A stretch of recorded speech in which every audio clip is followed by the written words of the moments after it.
Good morning. Our review will start with the introduction to criminology and psychology of crimes. This subject is part of criminal sociology in your exam. The word criminology came from the word criminologia, coined by Rafael Garufalo. And eventually, it was turned into criminology. They used the term criminology and started with Paul Topinard as he coined the term criminology. From the word itself, it was a blended word of crimen and ology, meaning to say ology means science, while crimen means crime or criminal. Hence, in simplest definition, criminology is the science of study of crime and criminals. The science of the study of crimes and criminals. What is criminology? Criminology is a scientific approach to study the nature, the extent, causes, and control of criminal behavior. It is a scientific approach or a systematic way of studying a criminal behavior, the nature of this behavior, the extent why they have this kind of behavior, and the causes why person have this kind of behavior and commit crime. And once this behavior exists and a crime was committed, another aspect of criminology is to study how to control this behavior. So, how this behavior is started, the extent of this behavior, and what are the causes of this behavior. And upon studying the nature, the extent, and causes, how we will control this criminal behavior that leads, and this behavior leads in the commission of crime. Ito kasi yung nagli-lead eh. If you have the criminal behavior, then a crime might occur because of this behavior. So criminology is a scientific approach on the nature, extent, cause, and control of criminal behavior. Criminology, again, from its simplest term, it is the study of crimes and criminals. The study of crimes and criminals as a social phenomenon. The study of crimes and criminals as a social problem. As a social problem. If we will look on the entirety of the criminology, it can define into three dimensions to cover the entirety of the term criminology. It includes the scope, the making of laws, the breaking of laws, and the reaction of the society towards the breaking of laws. The making of laws, the breaking of laws, and the reaction of the society towards the breaking of laws. The making of laws covers your sociology of law. The breaking of laws covers by your criminal etiology. And the reaction of the society towards the breaking of laws covers your penology. So these are the three main divisions of criminology. And by studying the three divisions of criminology, you can find there the different focal points of this study.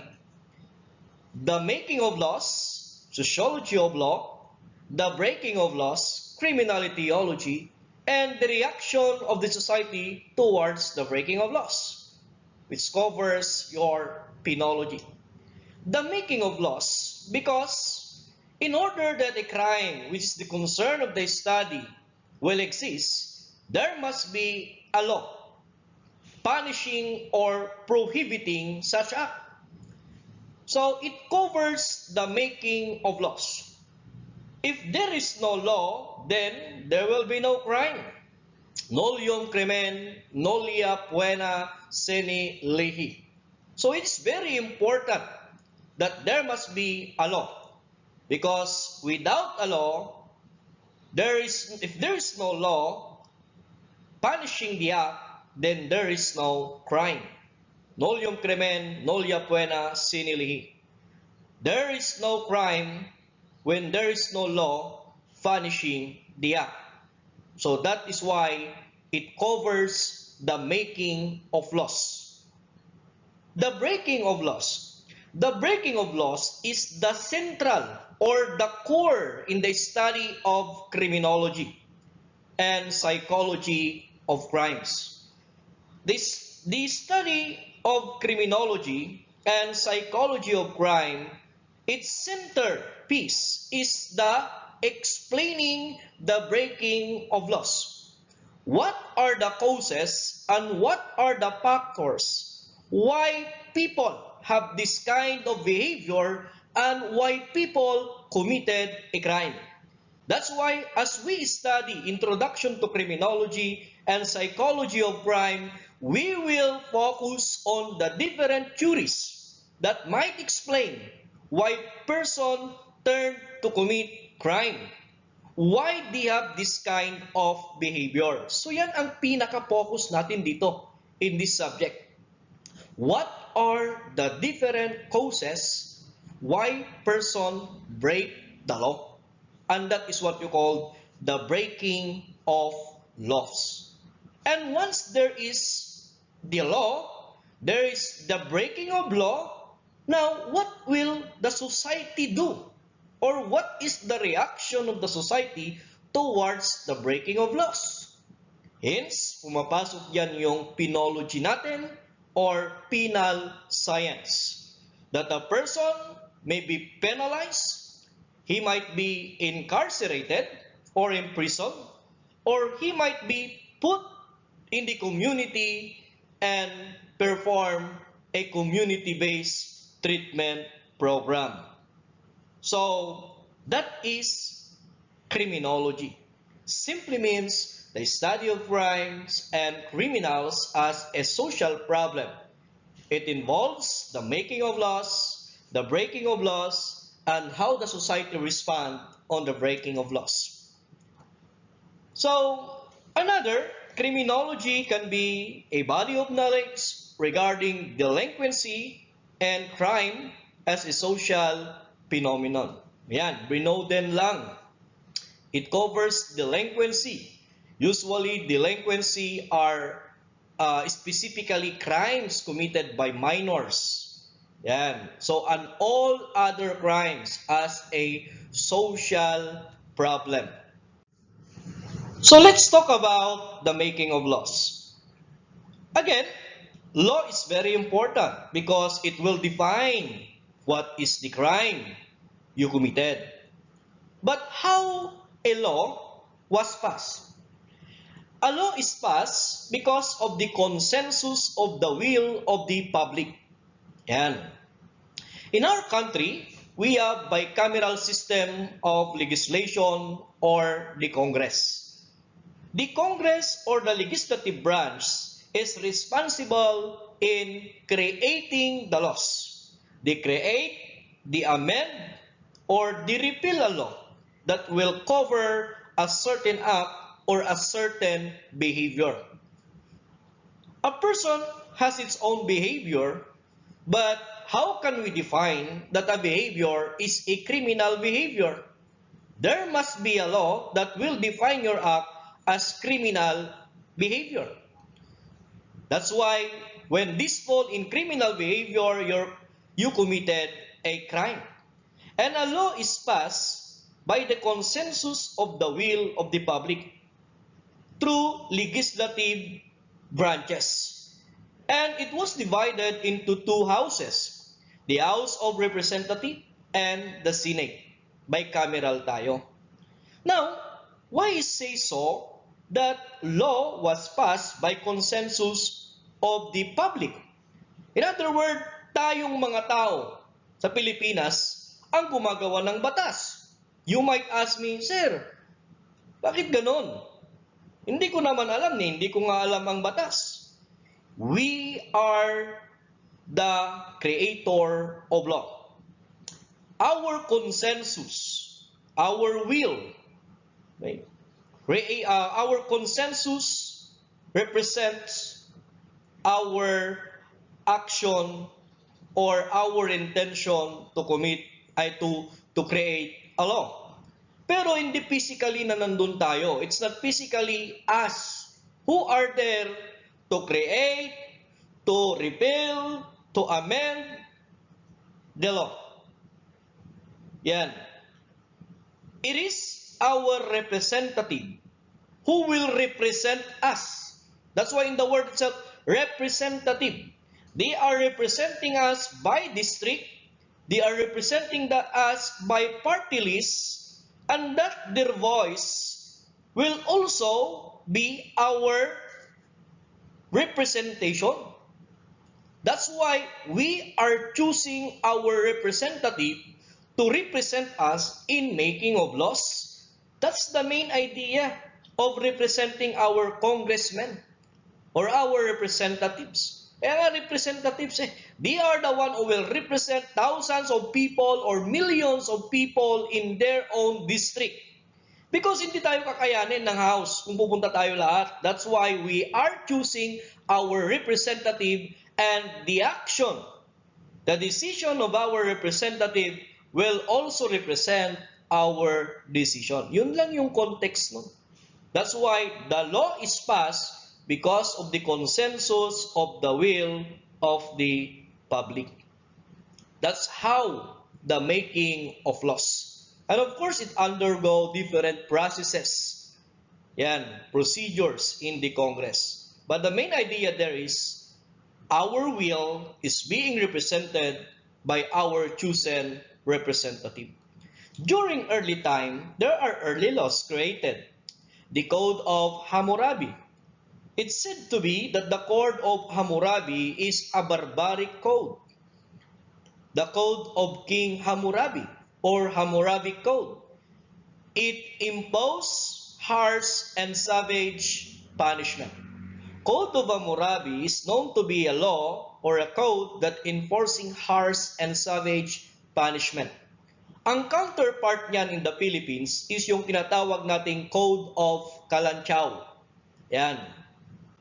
Yan yung pinapalanggam ka, pinapahila ka sa kabayo, yan, binibilad ka sa dalampasigan, tinatanggalan ka ng kamay pag ikaw ay nagnakaw, nilulublob ka sa tubig, and others.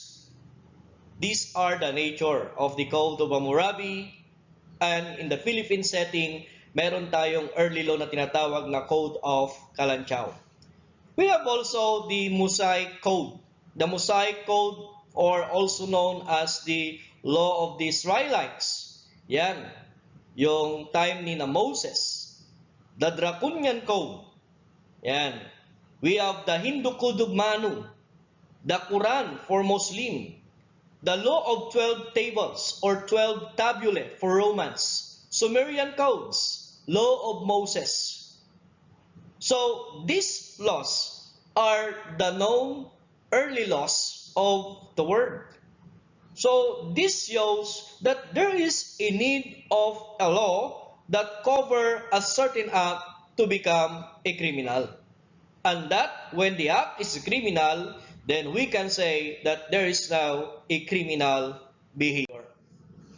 Now, in the study of criminology, the object of the study of criminology ang pag-aaralan natin in this whole day are this. We will talk about crime, we will talk about criminal, and we will talk about criminal behavior, and also we will talk about the victim. The crime, the criminal behavior, and the victims. So these are the objects of our study.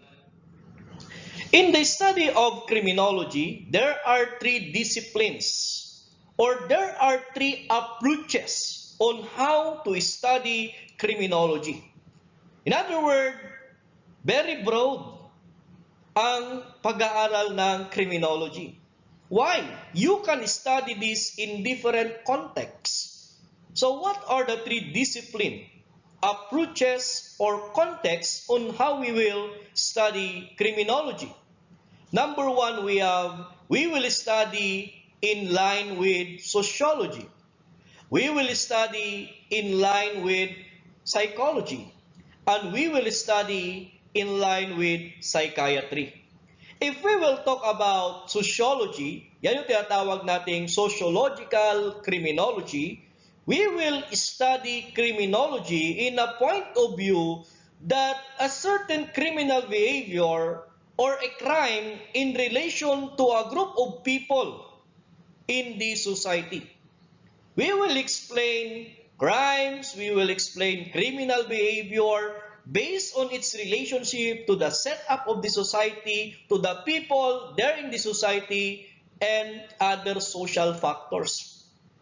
Pag-aaralan natin yung criminology, in a way na i-relate natin yan, sino yung mga taong andon, yan, saan sila banda, anong setup ng society nila. Dahil siguro sa mga ito, then nagkaroon ng ganitong behavior. So that is what you call sociological criminology. Another is psychology. In psychology, we will talk about criminology in line with the science of behavior. Why a person committed the crime, and we will explain that in a way na ganito kasi ang ugali niya. Yan, this is how he developed. This is the attitude that he has. Yan. So, this is now his process. Ito yung setup niyang kanyang pag-iisip at ugali. So that is now psychology. Psychological criminology ang context naman yan. That we will try to explain criminology in relation to the personality, to the behavior of the person together with the mental processes na meron siya.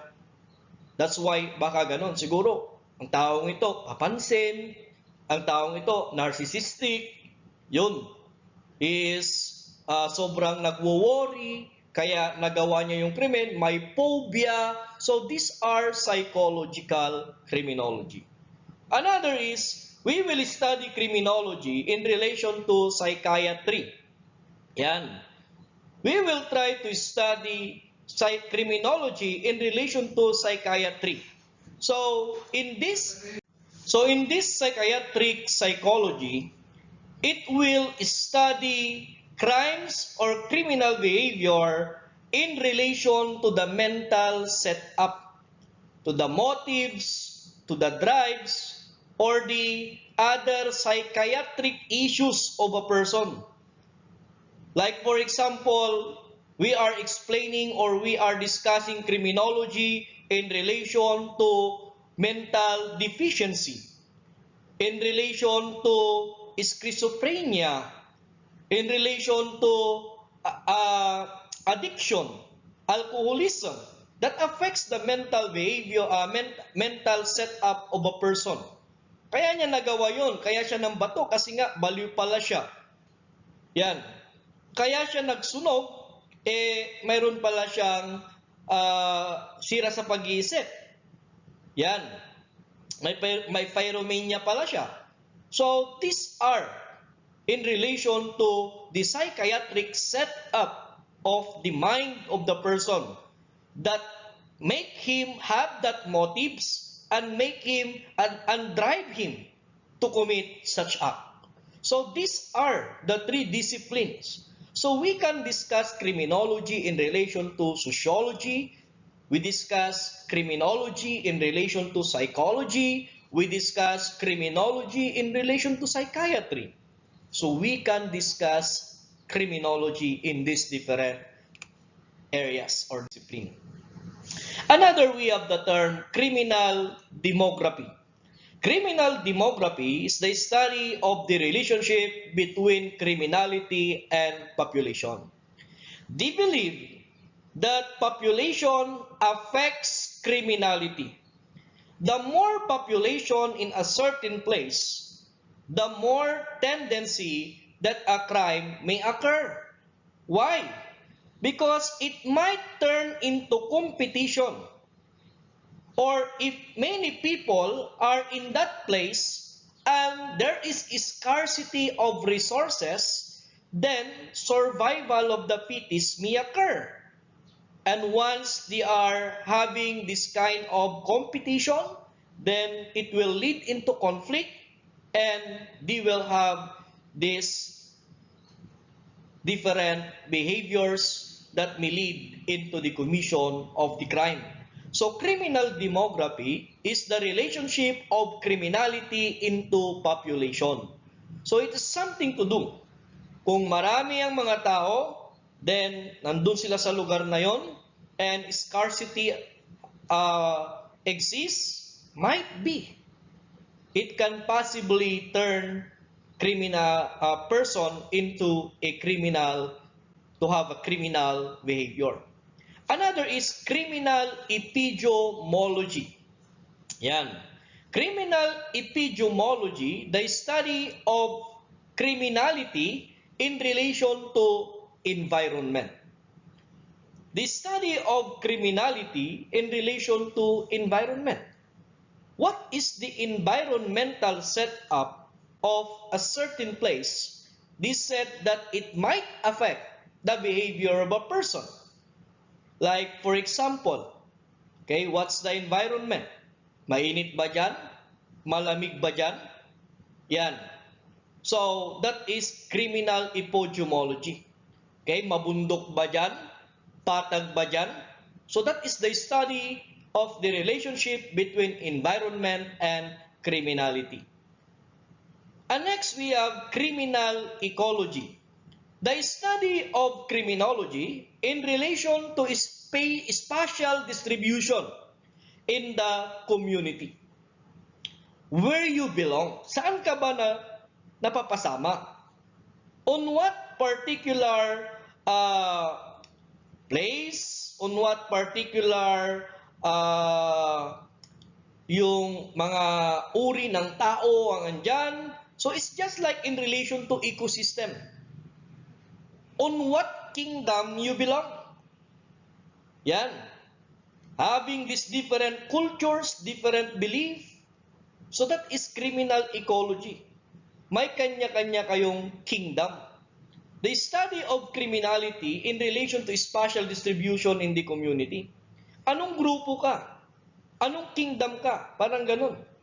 Just like in our science, ecosystem, for example, pagsamahin mo yung aso at pusa, hindi pwede.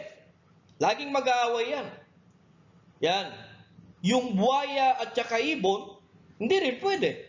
Because they belong to different system, different ecology.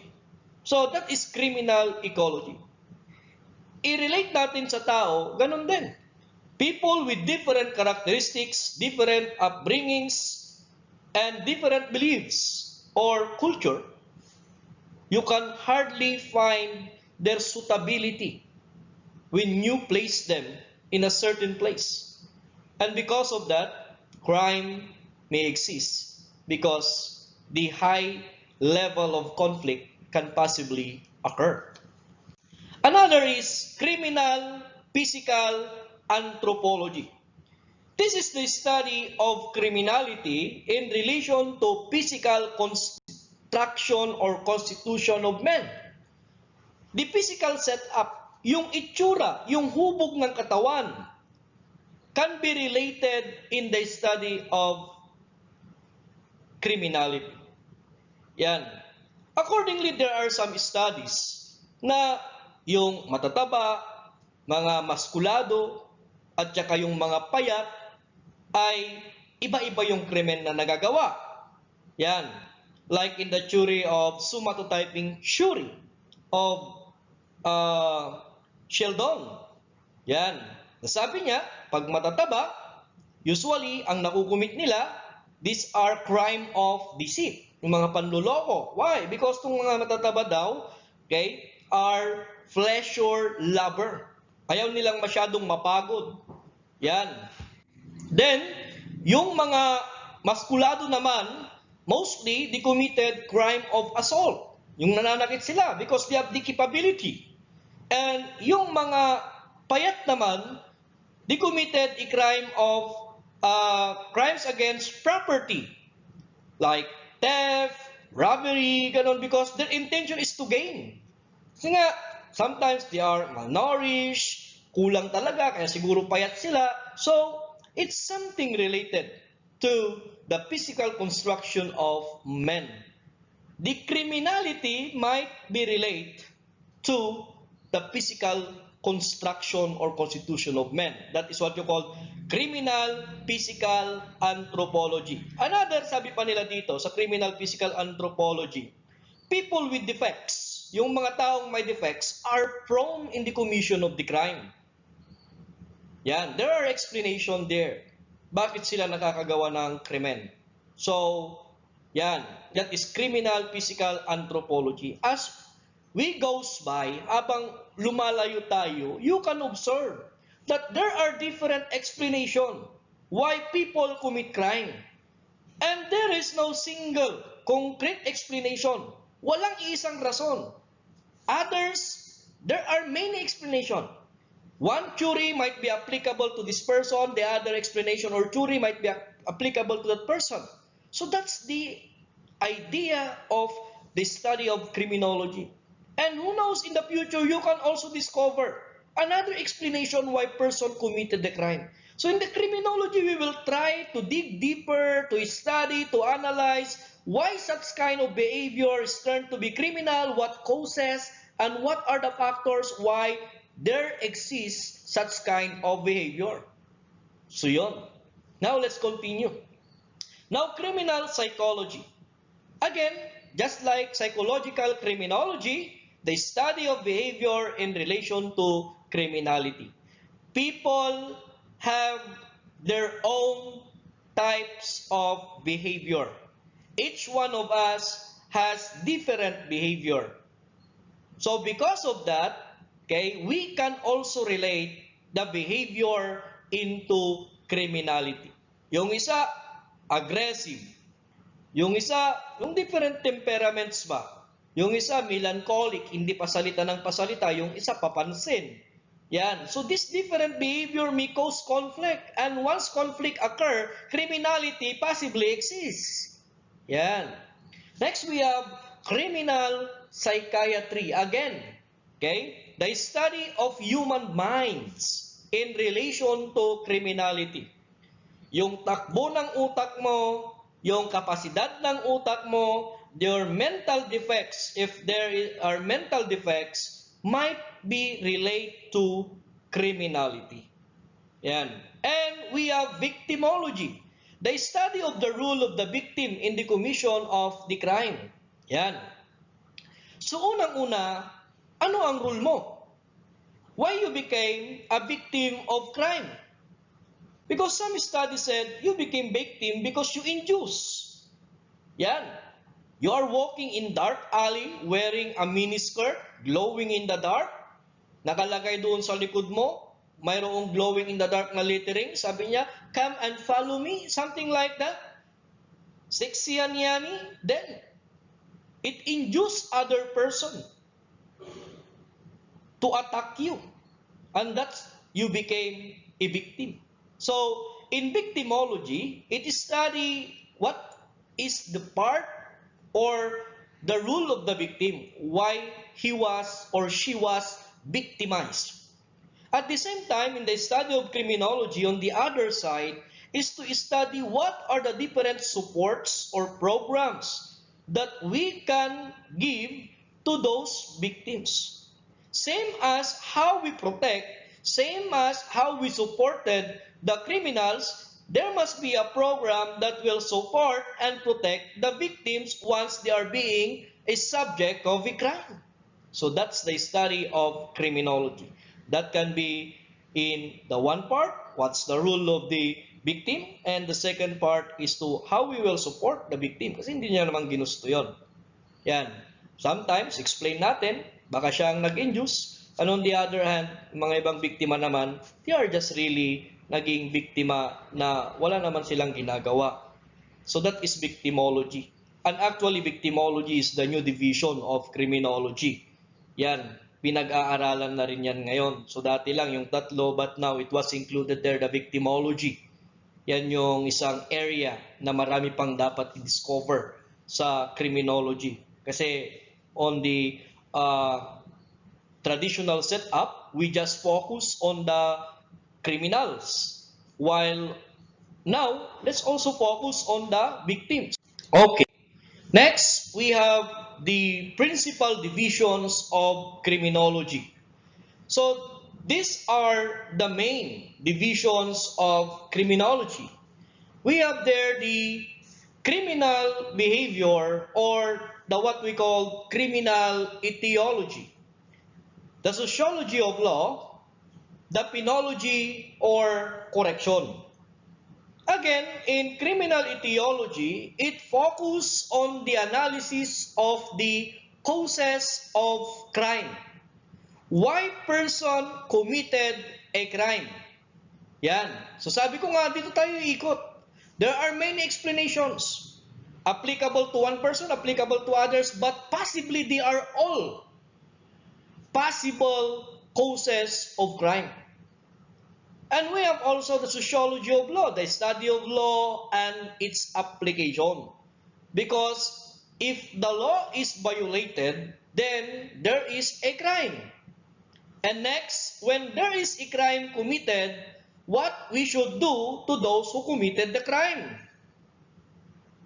Shall we let them go around? Or will there's a need for them to be incarcerated and punished? Rehabilitate, correct.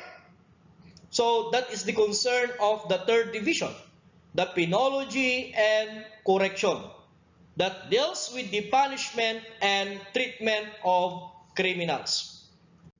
Another, as you can see on the illustration, so we have here the different divisions, okay?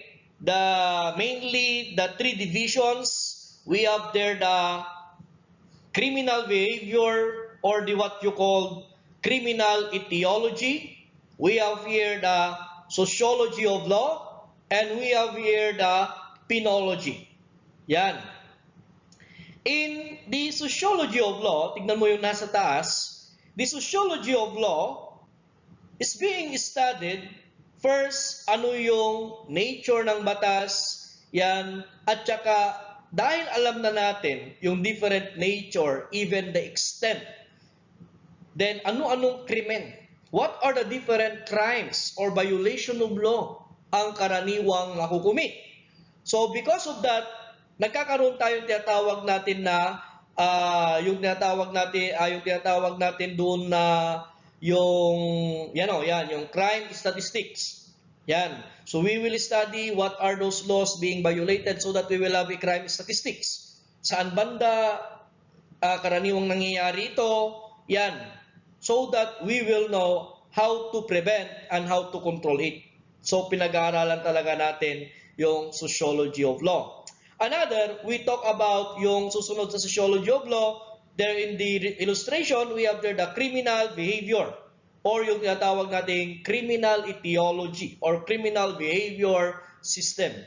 Why we need to study that? So in the study of criminal behavior system or criminal etiology, as you can observe yung katapat niya, it deals more on theory construction. Yan. And we did not yet stop. You can still discover other theories that will discuss why this person have that kind of behavior.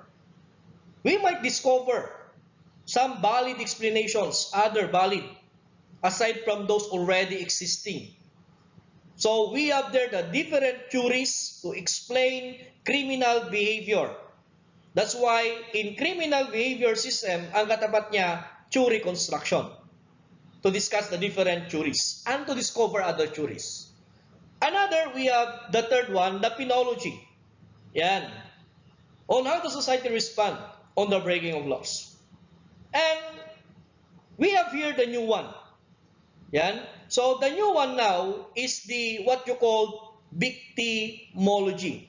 So the Victimology is the counterpart of the what you call the Penology. The Penology on that side and the Victimology here, noon wala yan. We just focus on the perpetrator or the criminal, but now, let's also focus, yan yung bagong setup ng criminology. We will also focus on the victims. That's why it was included there. That if there is the penology, we have also here the victimology. So that is now the nature of our criminology. So the nature of criminology, criminology can be an applied science. Criminology can be a social science. Criminology can be a dynamic. And it can be nationalistics. Okay, they might ask you this in the board and this might be the possible choices. But it depends upon on the question that they will throw, depending on their own concern. Yan. So we have here the applied science. When we say criminology as applied science, it means that in the study of criminology, we need the help or the use of other sciences in order for us to understand better the causes of crime. You can use forensic medicine, you can use history, you can use anthropology, yan. You can use medicine, you can use other forensic sciences in order for us to study more and discuss or analyze about criminal behavior or crimes. So that is why we need the help and we need to use other sciences in order to understand better the criminology. So using other sciences makes criminology as an applied science. Another is criminology as a social science.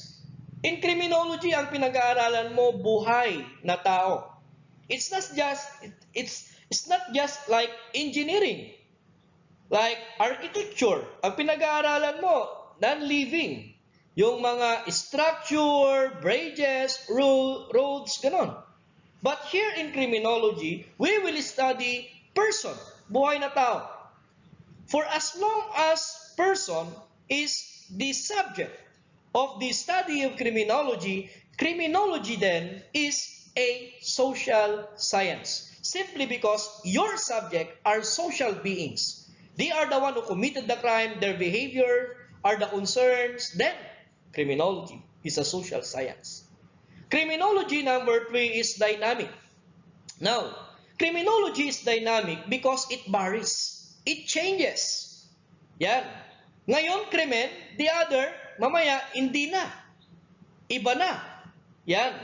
So, as time goes by and years goes through, we adapt these social changes. Dati wala tayong krimen about cyber crimes. But now we have here the cyber crimes. So, it changed. Dati ito lang ang drug cases natin. Ganito kababa ang parusa. But now, it gives stipend penalties. Dati wala tayong batas sa terrorism. But now, we have now the anti-terrorism law. So, it changes. So, you might ask me, sir, pwede pa bang may mga batas na gagawin? Yes, as time goes by. Pag may mga pagbabago, we might change and we might adapt in order to respond to societal changes. Malay mo, mamaya mayroon ng robot. O di, we will regulate. So, magkakaroon tayo ng batas na ganon. Yan. Mamaya, we have flying cars. So we will regulate. And right now, we face this pandemic. At wala tayong talagang specific na batas para dito on the different aspect of pandemic. Meron lang yung non-cooperation and non-reporting. Yung Republic Act 11332. Yan. So, that can be the possible. Okay? So, that's what you call dynamic. It changes. There might be additional laws or there might be additional study of crime and criminals, and there might be additional creation of laws in order to respond to societal changes, or in the future there might be the arising of possible modern crimes. Another is the nationalistic, that crimes may depend on it depend upon the place where it was committed, because might be it's a crime in their country but not in the Philippines, or vice versa. It might be a crime in the Philippines but not in their country. For example, the use of marijuana, it is punishable in our country but not on the other country. For example, same-sex marriage. It is not normal, it's not acceptable to us, it's not valid, but on the other country, it's valid. Abortion, it's not. Okay? It's not a crime to the other country, but here in our country, it's a crime. So it is now the application of the law depends on the nationality or depends on the country where this act is committed. So these are the different natures of criminology. It can be an applied science, social science, dynamic, and nationalistic. So if they will ask you question, ang mahirap dito, they will give you A, applied science, B, social science, C, dynamic, D, nationalistic. But ano yung thought? Ano yung idea na gustong ipalabas? Kung sinasabing nag-change yan, it varies depending upon kung ano ang meron in the sa pagkakataon, yan, there is a changes. So that is dynamic. Ganun yun. Ganun din, applicable sa ibang bansa, sa atin hindi. So that talks about nationalistic. So ganun lang yan sa nature of criminology. Another term we have, criminogenic process. Criminogenic process explain human behavior and the experience, which help determine the nature of a person's personality as a reacting mechanism. Okay, let's simplify. Criminogenic process is the study or explaining a behavior in relation to experience of a person. Your experiences, our experiences, may affect on how is our action. Yes, because of your experiences, you acted like that. That's why sometimes hindi mo maintindihan yung tao. Bakit ganun ang reaction niya? Ngayon pala, may mga experiences siya. Okay? He has different experiences. Like for example, bakit ayaw niya sa lalaki? Malay natin, bakit gusto niya babae? Babae siya, ayaw niya sa lalaki, bakit gusto niya babae? Might be, baka naman inabuso yan ng lalaki noong siya'y bata, kaya takot siyang magmahal ng lalaki.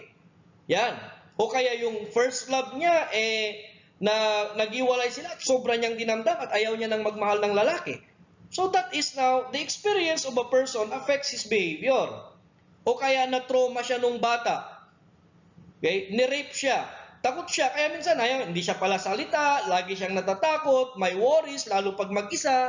So this explains the behavior of a person in relation to experiences. Lumaki siyang walang magulang, kaya pala ganyan ang behavior niya, parang napaka-sigurista. Siyempre feeling niya walang tutulong sa kanya pag nagka-problema, because he or she grew up na wala man lang kasama, walang parents. So that is now, it affects now the experiences. Yan. Okay? So that is now what you call criminogenic process. The relationship between the behavior and the experience of the person. Next, we have the criminal psychodynamic. Yan, yung tinatawag nating psychoanalytical. Yun. Criminal psychodynamic, the study of mental process of criminal in action. The study of genesis, development, and motivation of human behavior that complex with accepted norms and standard of the society. So, how it will be processed by your mind will be affected on how you will understand the things. Yan. Kung paano ipinaintindi sa iyo ang isang bagay or isang word, yun ang ipaprocess ng isip mo. Because kung hindi naman na ipaintindihan sa iyo, you cannot process ang mga bagay na hindi mo alam. Pero nalaman mo nga, pero depende kung paano mo nalaman at paano in-explain sa iyo yan. Because this will identify what will be your right action, right decision, or wrong action, or wrong decision. Yan. Kaya in this psychodynamic or psychoanalytical theory, mayroon tayong tinatawag na id, ego, super ego. And we will discuss that pag nakarating tayo sa theories. Yan. So, in this case, ipaprocess mo. Now, kung ipinaintindi sa'yo na okay lang ang pumatay, kasi nga, you are part of the family of hired killers.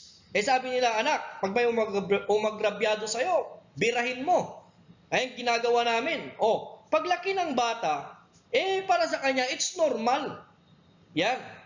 Okay? So, maraming explanation dyan. Si Sigmund Freud. Okay? So, ganun. Kung paano mo ipinaliwanag sa kanya, kung normal ang magnakaw, then okay. Yan. Sa kanyang study, marami siyang mga examples dyan. Sabi niya, yung bata, pag hindi mo sinusuway na yung bata umihi, magkalat kahit saan-saan, paglaki niya, normal ang magkalat. Yan. Iiyan kung saan-saan. Magkakalat yan kung saan-saan. Yan. And doon pa lang, sa starting point niya, ganoon ang magiging behavior niya. Kasi, ang pagkakaintindi niya, okay lang yun. Yan, yung baby, pag gutom at umiiyak, at hindi mo yan binigyan ng milk, or even hindi mo siya kinuha, then, iiyak pa yan ng lalo, magiging wild. Kaya yung bata, pag may mga bagay, pag lumaki siya, may mga bagay na hindi niya makuha, nagiging wild yan. So, these are just only a simple explanation of psychodynamic or what you call the psychoanalytical theory. Kung paano mo ipinaintindi sa kanya ang isang bagay, that is how he will process this thing or this word. That is criminal psychodynamic or psychoanalytical theory. Next, we have cultural conflict. Cultural conflict, tinitignan din yan as one among the causes of crime. Why? A clash between societies because of contrary belief. Yan, like contrary customs, different languages, institution, habits, learning and tradition. Cultural conflict. Dahil magkaiba ang kanilang pagkultura, at magkasama ang mga yan, then conflict may possibly occur. Like for example, Christian. Okay? Yung Christian, ang pwede lang sa kanila, isang asawa. Muslim, okay sa kanila, magkaroon ng 4, provided di can afford. Yan. So, mamaya, pag pinagsama mo yan, baka yung isa, baka pati yung asawa ng isa, asawain na. Kasi pwede sa kanila ang igit sa isa. So something like that. Yun lang ay isang example na nagkakaroon tayo ng cultural conflict. Yan. Pangalawa, yung belief nila. Okay? Na sa kanila, mayroong tinatawag na holy war. Sa iba naman, wala. So that is now a cultural conflict. Yan. Their custom, their languages. Yan, sabi ng isang Tagalog, nagtitinda, yan, kulambo, kulambo, sabi niya. Then, nakasalubong niya, taga Pangasinan, Pangasinense. Sabi naman ng isang, tinitinda niya, isda. Sa kanila, ang tawag sa isda, sira, sira. See? Now, nagsalubong ang mga ito. Tapos, wala pa silang benta. Tirik ang araw, they are walking. Then, nagbibenta, sabi ng isa, kulambo, kulambo. Yung isa naman, sinisigaw niya, sira, sira. Di parang nagkaroon ng misunderstanding. Conflict occur. That's what you call cultural conflict. Di ba? Yung isa, gustong kumain ng dinuguan. Yung isa, ayaw ng dinuguan. O, pagsaluhin mo sila sa isang lamesa na dinuguan, at saka yung isa hindi kumakain, nakakakuan din yun. Discomfort din sa feeling ng isa. They might have conflict. That is now cultural conflict. A clash between societies because of their belief, their culture, languages, and other factors. Next, we have dementia precox. Dementia precox is in connection with psychiatry. Dementia precox is sometimes called schizophrenia. Yan. A collective term of mental disorder that begins shortly after puberty and usually lead to general failure of the mental faculties with corresponding psychological impairment. Karaniwan ganito ang situation ng dementia precox or schizophrenia. Yan. Nung una, yung bata na yan ay normal pa naman. But as time goes by, through the development of his physical development, syempre pag nagdadalaga yan, during puberty stage, may mga nadidevelop, naggrow, yung boys, yung hairs, yung build up, yung breast, yan. And another aspect, even the mental naggrow yan. Kasi prina-process niya. Okay, the older you have, then mas marami na kahit conflict, ipra-process niya yan. Now, hindi kinaya. That's why na-lustrate. Bumigay yung utak. Kaya yung kabats mo nung kinder, even nung elementary, nung nag-college na kayo, nakita mo na baliw na siya. So that is what you call dementia precox. Disorder, mental disorder. Shortly after puberty, nagkaroon siya ng failure of mental faculties. So may mga ganong incident. Ang tawag yan ay dementia precox. Usually, yung mga yan, minsan ayaw nila yung mga tao. Pag nakita nila yung tao, nag-aabol sila because they feel, nasasaktan sila. That's why may mga nambabato, nangahabol, and others. That is an example of dementia precox. Another is criminal psycho and neuropathology. A science of psychopathic or neurotic disorder. Okay? The psychopathic or neurotic disorder in relation to criminality. Ano naman yan? Okay? This person have personal defect. Plus, aside from personal defect, ang dali pa niyang mag-worry at mag-panic. Yan. It has a mild mental disorder in a way of panicking or worrying, plus mayroon pa siyang personality disorder. Now, pag nagsama yan, then that can be attributed to the term criminal, psycho, and neuropathology. Another is delusion. Delusion is false belief about oneself. Delusion is false belief about oneself. Yan. So, may mga terms tayo. Delusion, hallucination, illusion. Yan. In delusion, a false belief in oneself. In hallucination, there is a false perception. And in illusion, there is a misperception. Yan. So, paano? Explain natin. Delusion. In delusion, ibang tingin mo sa sarili mo. Akala mo ikaw si Superman, akala mo ikaw si Pacquiao. Kaya yung the way na magdamit ka, sa Superman, lalabas ka, nakadamit ka, okay, yung brief mo, nakalabas na unang pantalon, o pagtatawanan ka. Pero para sa iyo, it's normal. Kasi nga, tingin mo sa sarili mo, you are Superman. O, lumundag ka sa building, lumipad ka kasi alam mo ikaw Superman, patay. So, that is delusion. Hallucination, false perception. Okay? Yung mayroon kang bagay na nakita, pero sa nakita mo, iba doon sa iniisip mo. For example, nakita mo kabayo, baka. Ang tingin mo, napakagandang girl. Yan. Because of that, nirape mo. Kasi sabi mo, ang kinis, ang puti, yun pala, ang kabayo, pinagkamalan mo na babae. Ang baka, pinagkamalan mo na babae. So that is what you call hallucination. Yan. And yung illusion, wala ka namang nakikita, but sinasabi mong mayroon kang nakita. Yan. Wala kang nakikita, pero sinasabi mong meron. Sinasabi mo, mamaya, O yun, may ganito, may ganito. O yun, nag-illusion ka. O may nakita akong biglang lumipad. Yun pala, wala. So that is now what you call illusion. That's the difference between delusion, hallucination, and illusion. Next, we have episodic criminal. What is episodic criminal? A non-criminal person who commits a crime when under extreme emotional stress. Sila yung mga biglang nakagawa ng krimen. Because of bursts of anger. Nabigla lang ako dahil sa silakbo ng damdamin. Nakita mo yung girlfriend mo, may kahalikan. Turbid pa, no? Tapos, nandun ka. Anong ginawa mo? Nabugbog mo, nasaktan mo sila. Then that is what you call episodic criminal. Okay? Because of emotional stress. Nasaktan ka bigla, nag-react ka. Episodic criminal, nakagawa ka ng krimen. Yan.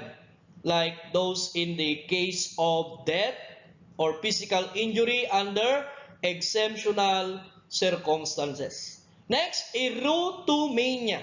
What do you mean by erotomania? A morbid propensity to love or make love. Yan. Sobra. The morbid propensity to love or make love. Gusto mo, lagi kang may kasex.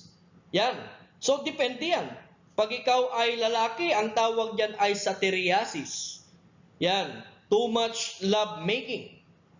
Yan. Gusto mo, araw-araw, meron. So, that is erythromania pag lalaki, satyriasis. Pag babae naman, nymphomania. Yan. So, nymphomania. Something like that. That's the word. Then, satyriasis, pag lalaki, the same. Both are propensity to love and to make love. That is erotomania. Another is inheritance. Of course, inheritance is the transmission of physical characteristics, mental traits, disease, and others from parents to offspring. Yan. Namamana yung mga ugali, yung mga attitude, yung itsura. So that is what you call inheritance. You can inherit. You can inherit through heredity.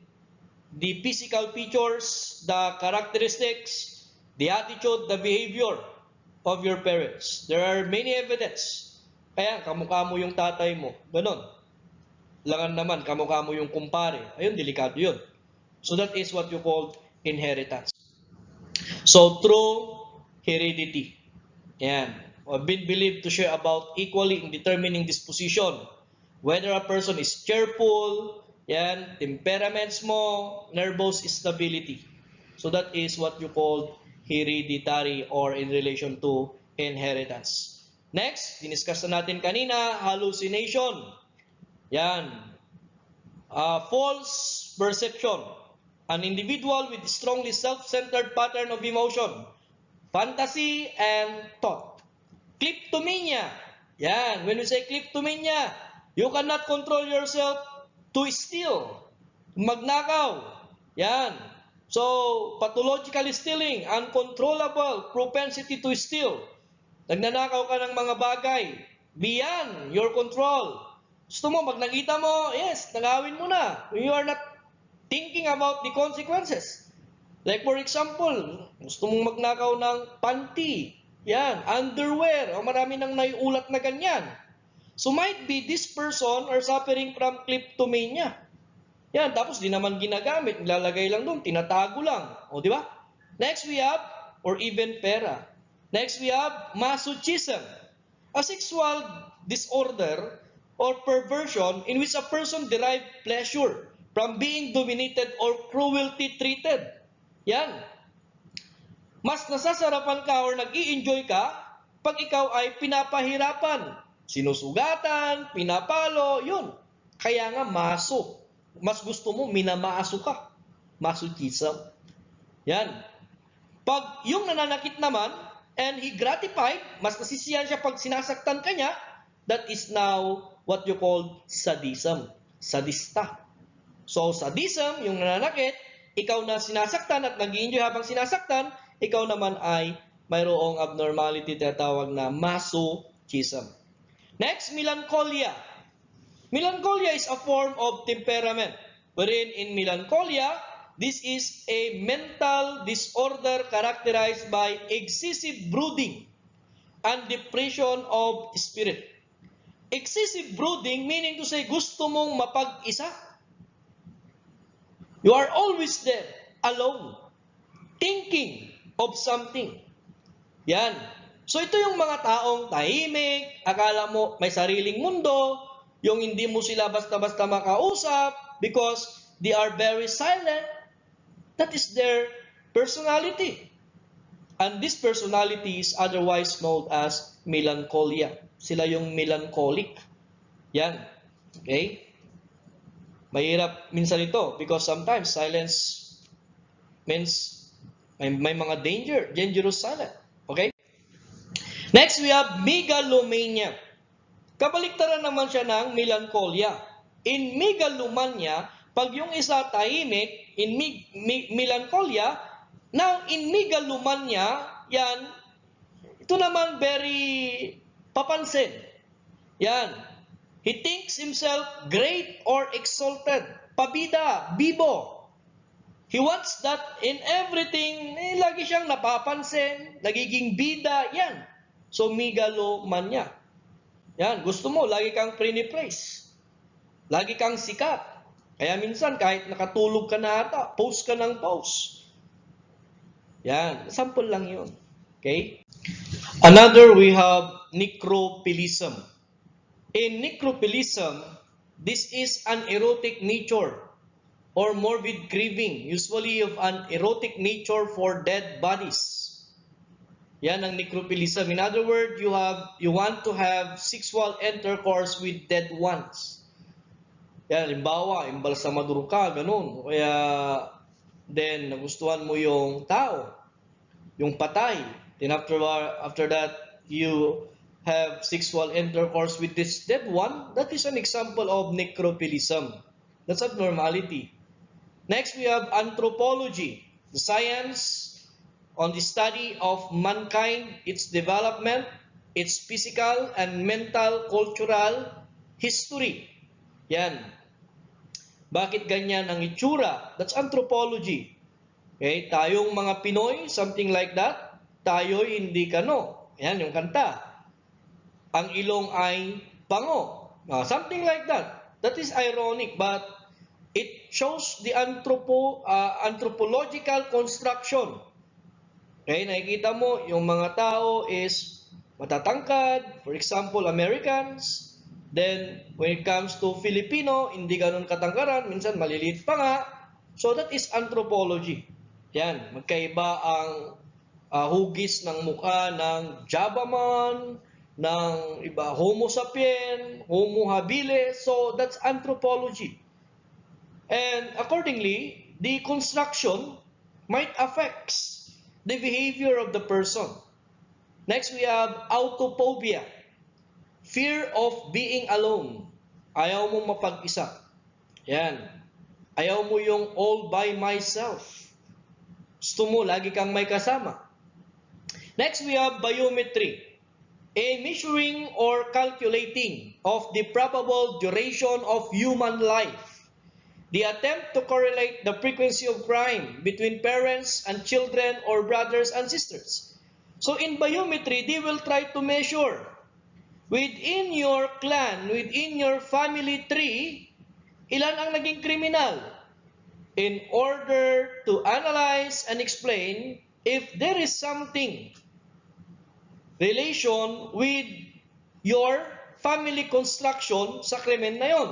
So that is what you call the biometry. They will trace kay lolo mo, sa tatay mo, kapatid ng tatay mo, then yung mga anak, mga pinsan mo, mga apo, then they go. Tignan nila. Marami bang naging criminals? O lahat naging maayos ba? Like, that is what you call biometry. Meron tayo mamaya mga cases that shows biometry. Yan. Next, we have biosocial behavior. Yan. Biosocial behavior is a combination between heredity and environment. that the behavior of a person may be attributed by biology or heredity and environment. Namana niya, at the same time, ganito siya napalaki, so that is what you call biosocial behavior. And next, we have the term logomacy. Logomacy. What is the term logomacy? Yan. Accordingly, in logomacy, this is the only way to instantly eradicate crime. Can you erase crime? You can hardly erase crime. You can minimize. You can decrease or reduce. You can prevent crimes. Okay? But always, there is always a crime in a certain society. Yan. Yan ang sinusuportahan ng tinatawag nating Biometry. That a crime is an important ingredient of a healthy society. Yan ang Biometry. A crime is an ingredient of a healthy society because having crime will define what is wrong, and whatever are not included in these wrong acts or crime are deemed to be right, correct. Kung hindi siya kasama sa define nilang crime, therefore tama yan. That is the idea of Biometry. So, crime is an important ingredient of healthy society, sabi ng Biometry. But here in logomacy, yan, in logomacy, in order to eradicate, in order to erase crime, simply remove laws. Abolish the law. When you abolish the law, no crime anymore. There is no crime when there is no law punishing the act. Nolium crimen, nolia poena sine lege. So in order to remove crime, remove the laws. That is what you call logomacy, an act of logomacy. To abolish crime, abolish all criminal laws. Next, here are the different personalities that contributed a lot in the study of criminology. We have here these well-known philosophers, Plato and Aristotle, in relation to criminology. Actually, itong mga philosophers na ito, not only in criminology, in several aspects of sciences, kilala sila. So Plato, he said that crime is a result of poor education. Yan, meaning to say, ignorance. Because of poor education, they can hardly understand things. They can hardly understand laws. And if they hardly understand laws, they can hardly follow the law. They can hardly align what will be the act commensurate so that they will not violate the law. That's why if they are poor in education, then that can be a factor that a person commits a crime. So that is according to Plato. And next we have Aristotle. Yan. The idea of Aristotle is in order to respond to crime, there must be the authority must prevent future acts. They must prevent future acts in order to respond to crime. In other words, Aristotle focused on crime prevention. Before a crime exists, there must already be a strategy to prevent future crimes. So these are the ideas of our philosophers, Plato and Aristotle. Now, we have Dr. Cesar Lombroso. Dr. Cesar Lombroso is known to be the father of modern criminology. He is the father of modern criminology because he authored the what you call positivist theory. The positivist theory is also known as the Italian school of thought. Why Italian school of thought? Actually, positivist theory, there are three authors. Pero ang main proponent niya is si Lombroso. And it was supported by Enrico Ferri and Rafael Garofalo. These three Italians authored the positivist theory. Kaya tinawag yan na Italian theory. It contradicts the idea of Cesar Beccaria of his classical theory. Here in positivist theory, it says here that crime is essentially a social and moral phenomenon, and it cannot be treated unchecked by imposition of punishment. Normal ang pagkakaroon ng krimen, sabi niya. Okay? And it cannot be treated by punishment. Hence, this said that instead of punishment, there must be rehabilitation and correction. Yan. That they are not focused on punishing the one who committed the crime, but they will focus on how to rehabilitate this person. Because they believe that a person who committed the crime is just like a sick person. Yan. He is a sick person. May sakit that need to be treated. Yan.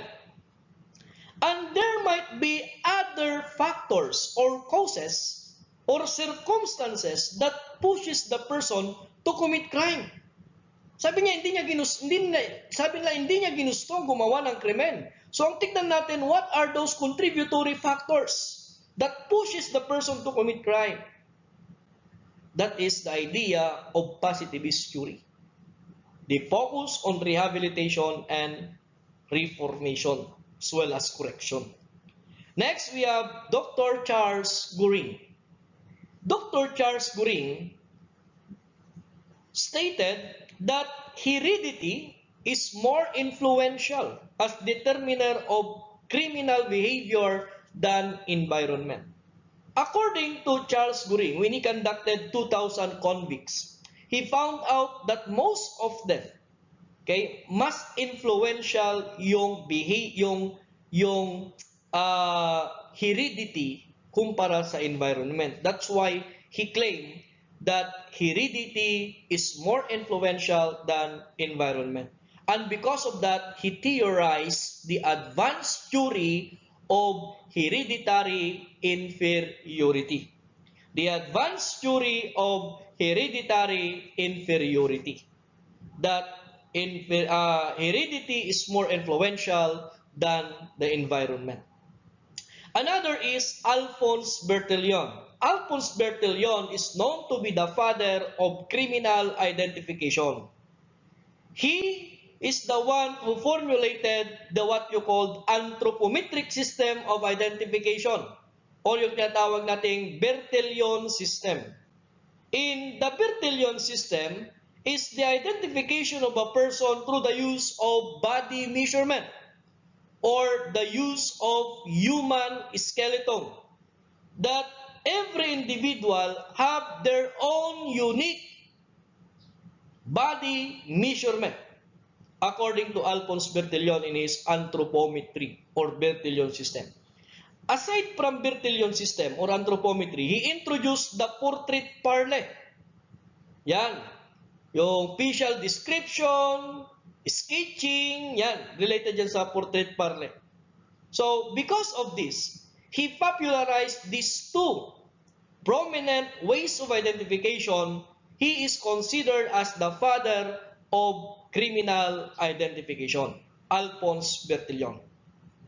Edwin Sutherland, the Dean of Modern Criminology, is also branded as the Dean of Modern Criminology.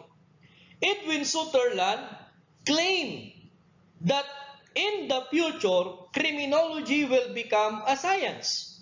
And he correct. Now, criminology is a science. That is the contribution of Edwin Sutherland. Another na lumalabas sa board about Edwin Sutherland is the differential association theory. He advocated the differential association theory, which states there that criminal behavior can be learned. criminal behavior can be learned through communication process between a criminogenic group and non-criminalistic, between criminalistic group and a non-criminalistic group. Yan. So, behavior can be learned through communication of this different group. Kung lagi kang nakikipag-usap at nakakasama sa mga taong kriminal, then there's a great possibility na mag-a-adapt mo yung behavior nila, magiging criminal ka rin.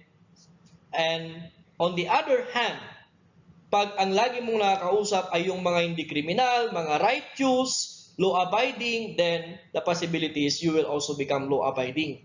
Ang tawag doon ay differential association theory by Edwin Sutherland. It simply means, tell me your friend and I will tell you who you are. That's another idea of the differential association theory of Edwin Sutherland. Another is George Welker. The idea of George Welker is in contrary with the idea of Sutherland. According to Sutherland, criminology in the future will become a science, whilst Welker states that it cannot possibly become a science. But with this, Sutherland proved himself that is correct. Now, criminology is a science. Another is Cesar Beccaria. Yan. He authored the book An Issue of Crimes and Punishment. Cesar Beccaria introduced the classical theory. Yan. That a person has a free will. Under the classical theory, a person has a free will to choose between good and evil. If he chooses good, he will be rewarded. If he chooses evil, he must be punished. So therefore, it is up to him to decide whether he will choose good or evil. And such decision making is what you call the free will. Mayroon kang kalayaang mag-isip kung ano ang pipiliin mo. If you choose good, reward. If you choose evil, punish. And the punishment is severe enough. Yan. Must be severe enough, and that all persons who violated a specific law shall receive identical punishment, regardless of age, sanity, wealth, sex, position, and other circumstances. Kung anong ginawa mo, yun din ang pagkabayaran mo. That is the idea of classical theory. Yan. Because you choose. Yun ang pinili mo. Yan.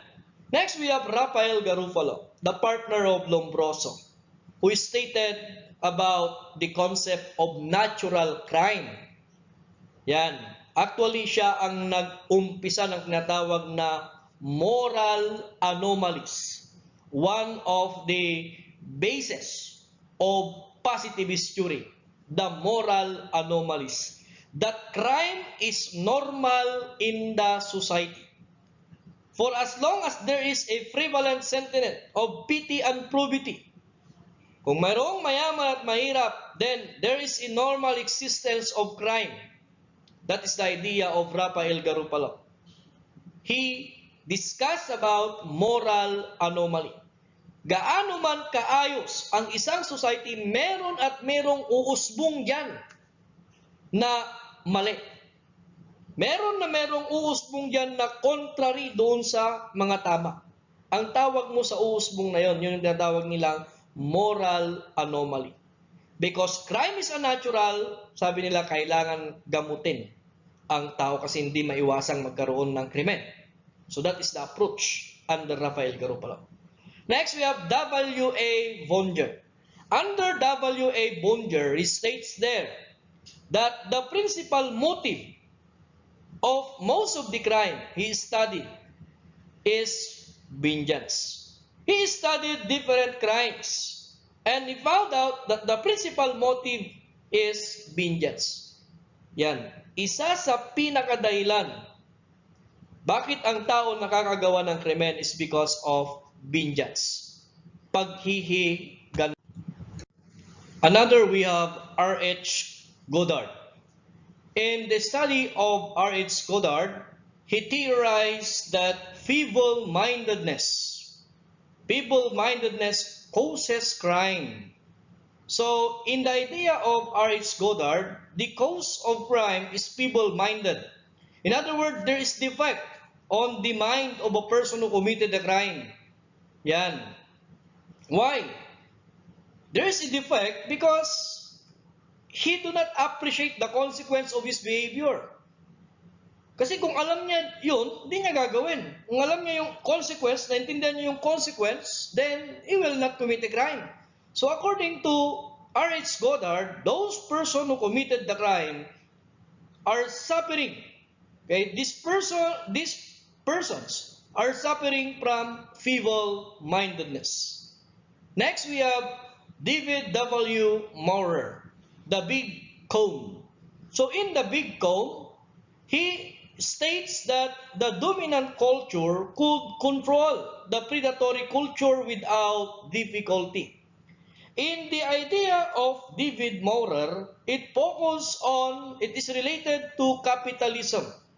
Thus, that those who are in the upper class take control the predatory class or the predatory culture, and that most of the time the subject of crimes are just those for the under lower class. So yan, yung parang sa oligarchy.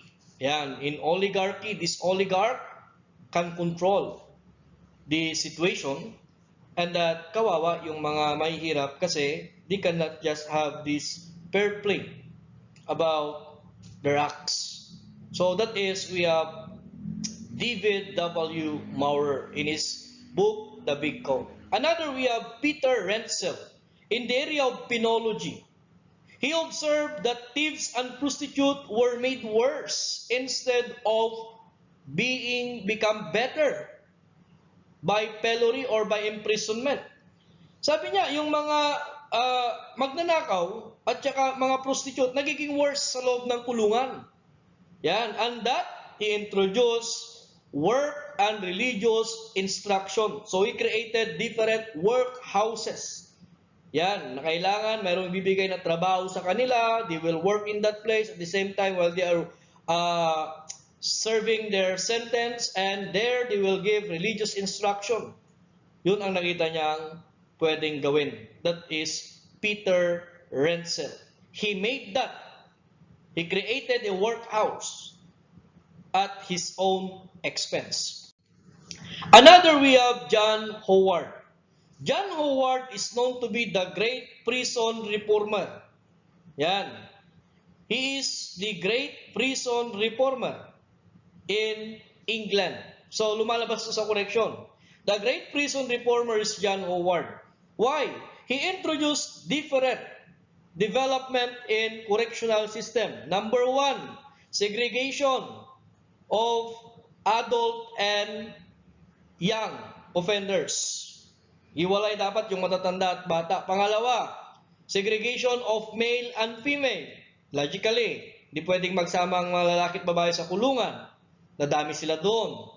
Third, sanitation inside prison. So you need to provide sanitize kasi pag may nagkasakit, it may become contagious. Pwedeng mailipat-lipat. Mas malaking problema. Yan, and abolition of mark system. Yan, naging uso kasi noon yung mark system na pag gumawa ka ng mabuti, pwede kang makalaya pansamantala tapos balik ulit. So parang may point system. Pero sabi niya, it will just only encourage a insincere correction. So that is John Howard. Next, we have Eichhorn. Yan. According to Eichhorn, he expressed about faulty development of the child. That the cause of crime and delinquency is the faulty development of the child. Hindi napalaki ng maayos ang bata.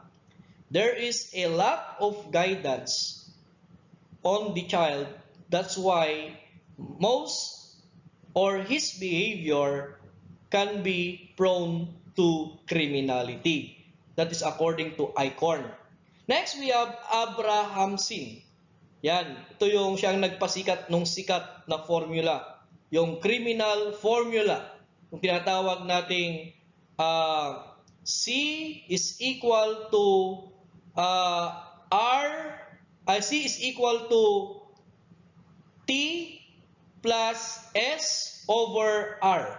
C is equal to T plus S over R. C stands for criminal behavior. So a criminal behavior can be the output or the outcome of T plus 1. If there is a high level of criminalistic tendency plus situation at mas mababa ang resistance, it's the R. So T is the tendency, criminalistic tendency. Yung S is situation, while R is resistance. In other words, criminalistic tendency talks about your desire. If there is a high level of desire, plus there is situation. Situation stands for opportunity. If there is desire, there is opportunity, and mahina yung resistance or self-control, then you can commit crime. Kasi mataas ang desire or tendency plus mayroong situation na conducive or yung opportunity, so gagawin mo yon kasi mababa ang resistance or self-control. Now, to avoid this criminal behavior, kailangan baliktarin mo. Yung resistance dapat mas mataas siya kumpara sa tendency at saka sa situation. So, kahit mayroong opportunity, kahit may desire, but still you can control yourself. There is resistance. Then, there will be no criminal behavior. So that is according to Abraham Sin. Abraham Sin who familiarized or introduced the criminal formula. Mamaya magkakaroon tayo ng slide exclusively for criminal formula. Next, we have Cyril Bird. Cyril Bird claimed the theory of general emotionality. Yan. According to Cyril Bird, that offenses can be caused by excess or a deficiency of particular instinctive drive. Yan. So it focus on emotion.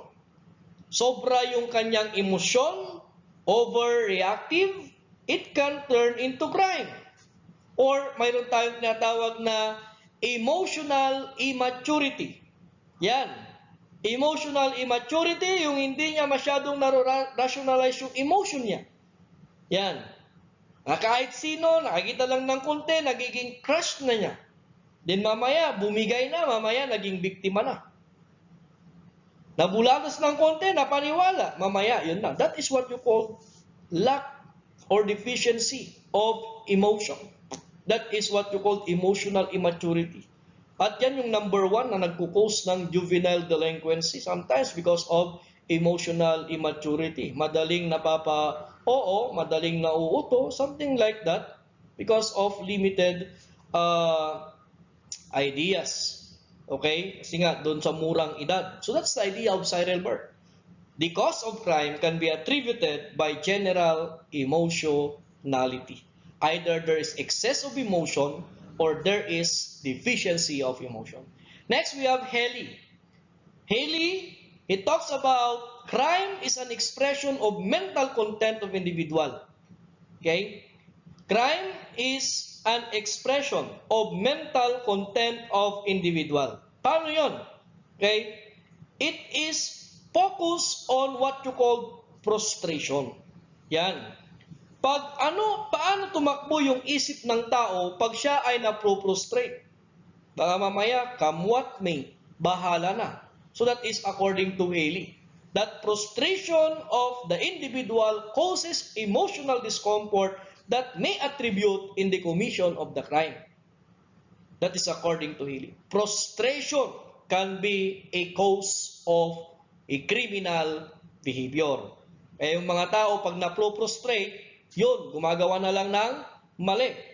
Gumagawa na lang ng paspasan para magawa yung gusto nila because they felt frustrated.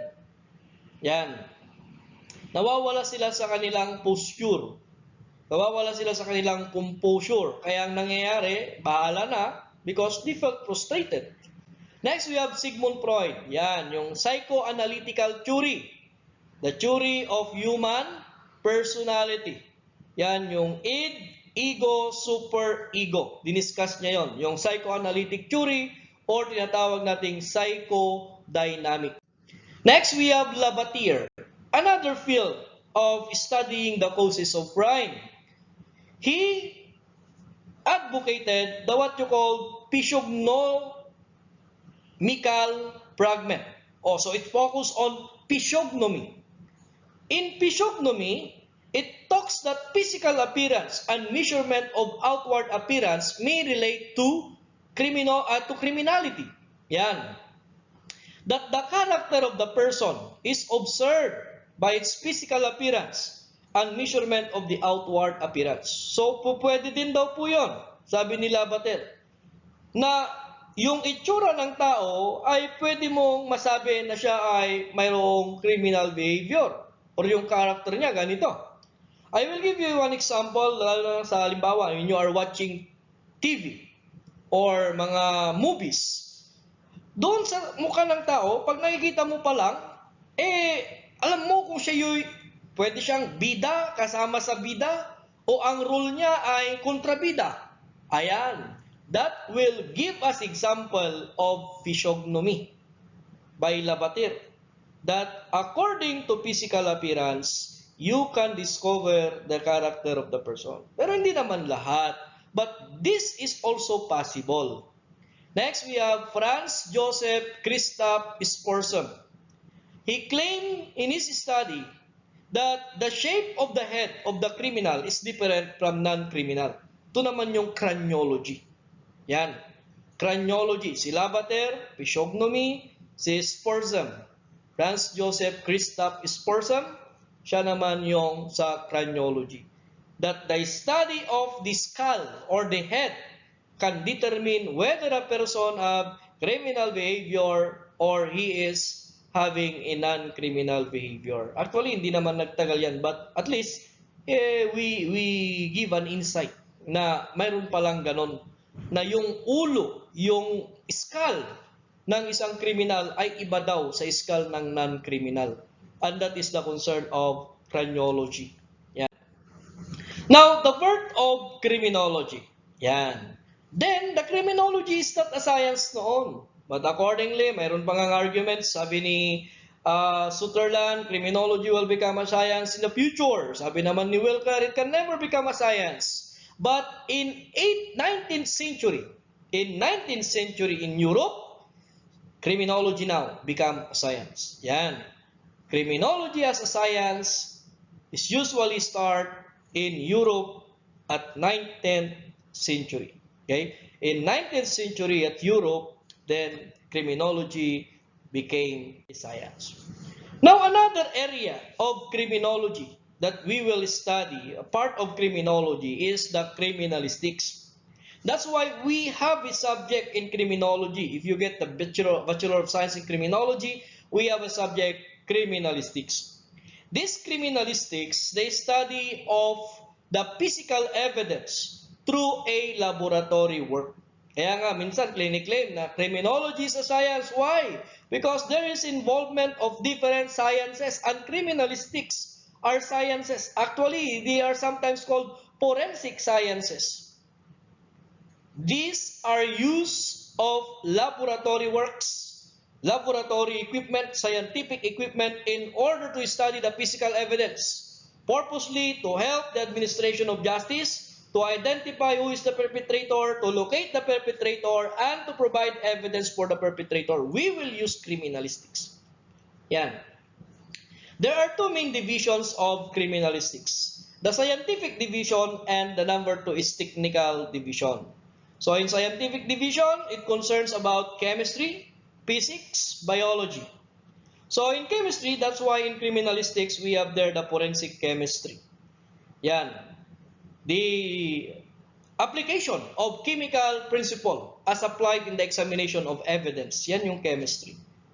because they believe that all matters in this world are made up of chemicals. Kaya they try to identify what's the composition of that object and trying to relate that and discuss us in the context of the commission of crime.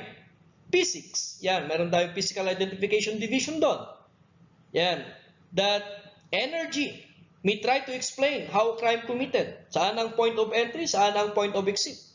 Anong sasakyan ang ginamit? Pag-aralan yung tire marks. Ganun. So that is physical identification under the basic science. Next, we have biology. In biology, is the study of the origin of the person. So mayroon tayong DNA identification division. So in the DNA, they will try if really you are a parent, a child, yan, you are part of this, yung relationship mo sa taong ito. So that's biology. Or even yung mga naiwan na evidence kung kaninong DNA yan. Because no two persons in the world have identical DNA pattern. Yan, that is under scientific division. While in technical, yan, we have fingerprinting, using fingerprint science. Okay, focus on fingerprints. We have forensic photography, of course, focus on identifying a person through the use of photographs and even the development, the production of images through the use of photography. Question document examination. Okay, there are being questioned on the documents. Okay, with regards to its authenticity, origin, and identity. Next, we have polygraphy, the science of detecting deception. Yan, whether a person is lying or not. We have forensic medicine, the application of medicine in order to elucidate the truth.